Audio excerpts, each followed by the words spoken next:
Leadership in bringing this important legislation to the floor, and I commend Congresswoman Karen Bass, Madam Chair, for your great leadership in this important legislation.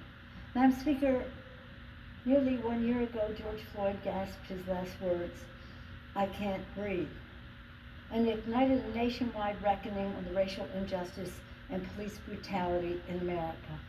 Americans from every corner of the country took to the streets to peacefully protest violence against Black Americans, waving Black Lives Matter, Black Lives Matter flags, chanting the names of the murdered, repeating George Floyd's dying words, "I can't breathe." They turned their agony into action, but tragically, despite these mass protests, the injustice, the killings continues. And those protests were global. They were all over the world. Here, as members of Congress and as Americans, we cannot accept this epidemic of injustice. We cannot stay silent when our most vulnerable and historically marginalized communities, people of color, those living in poverty, Americans with disabilities, are being targeted and sometimes killed. That is why today the House will again pass the George Floyd Justice in Policing Act and send it to the Senate and the President's desk so that it can finally become the law of the land. I salute Congresswoman Karen Bass, who has been relentless, persistent, and absolutely courageous in her leadership on this legislation. Thank you to the Congressional Black Caucus and Chair Joyce Beatty and Judiciary Chair Jerry Nadler. Thank you.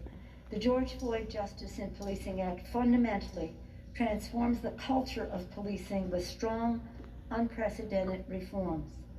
This legislation will not erase centuries of systemic racism and excessive policing in America. It will not bring back George Floyd, Breonna Taylor, say her name, Breonna Taylor, Ahmaud Arbery, or the countless other men and women who died or were senselessly injured. But it will take a tremendous step to stop the violence, stem the suffering, and start to build a healthier, better relationship between law enforcement and communities that they respect.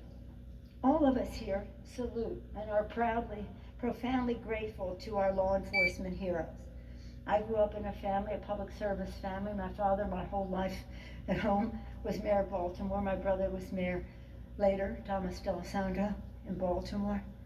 And they had a motto about the police: be true to the men in blue. Of course, this was a long time ago, and they were all men. Be true to the men in blue. So I was raised with that respect, with the prayerfully that these people, our men and women now, men and women in uniform, whether they're police or fire, but addressing police here, our first responders left home when they left to go to work, not knowing, their families not knowing if they would return home, because they were risking their lives to save lives and to protect all of us. So it was great, prayerful gratitude to most of the men and women in blue that we sadly have to say that our appreciation for them cannot lapse into apathy or acceptance of actions that are fundamentally incompatible with the purpose of policing. The purpose of policing. And of course, there's not anyone on our side of the aisle who has advocated any policy in this body to defund the police, contrary to misrepresentations that are coming forth. All of us here, again, salute and profoundly grateful for our law enforcement heroes.